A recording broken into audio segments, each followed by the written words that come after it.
Double Blind 2024.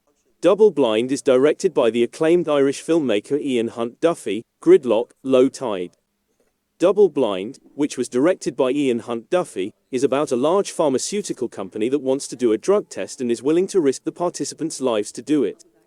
The participants in the human experiments were given a substantial payment and were not aware of the nature of their commitments. At that point in Double Blind, Dr. Burke advised her supervisors to halt the experiment right away since the medication was experiencing some unfavorable effects. The medication was inducing inflammation in the brain and had a direct impact on the central nervous system. However, Dr. Burke was instructed to continue the studies, so she visited the individuals and offered them a $30,000 incentive if they continued taking the medication. The folks were too innocent to comprehend what was going on there, and they forgot they were endangering their lives as soon as they learned they would be receiving more money. But when Alison passed away in front of them, the subjects realized what they had agreed to. Amir chose to act independently since he was dubious about Double Blind from the start. When Dr. Burke wasn't in the office, he went to look up any information he could on the exam on the system. Upon seeing the MRI scans and all the other records, he came to the realization that the pharmaceutical corporation was aware of their actions and yet desired to proceed with the studies. Amir was aware that without supporting documentation, he would not have a chance to bring the offenders to justice. He thus made the decision to replicate the MRI images, but the emergency shutdown mechanism was triggered as soon as he did it. Because the testing bunker was designed to endure any disaster, in the event of a lockdown, the doors remained closed for the following 24 hours, and even the firm owner was powerless to intervene. When Dr. Burke attempted to exit via the door, she became caught in the gap and was fatally injured before help could reach her.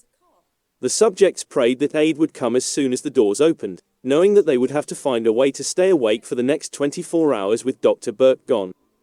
It was easier said than done, though, as they had already been up for a few hours, and the lack of sleep was starting to take its toll on their bodies and minds. The participants in an experimental medication study encounter a horrifying side effect when things go wrong: you die if you fall asleep. Panic breaks out as they struggle to get out of the confined institution and manage to stay awake.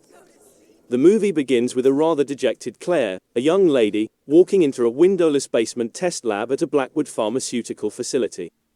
She and 6 other volunteers in their 20s would be taking part in a 5-day, double-blind drug research. During the experiment, the group will remain on site, sleeping, eating, and living in the subterranean dormitory.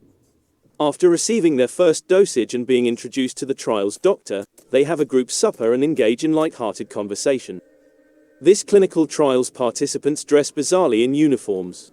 Layers of thick, heavy, boring orange below, and on top, what seem like blue hospital scrubs. They resemble prisoners if you squint a little bit, according to my American perspective. Though it initially seems completely superfluous given the situation, the oddly dissonant note eventually finds its ideal place in the narrative. The only things the participants seem to have to keep themselves occupied are exercise and chess, even if they have phones but no service. Looking back, it appears that Blackwood anticipated the outcome of this trial. Both physically and psychologically, the group starts to disintegrate, and doubts about the trial participants' veracity grow.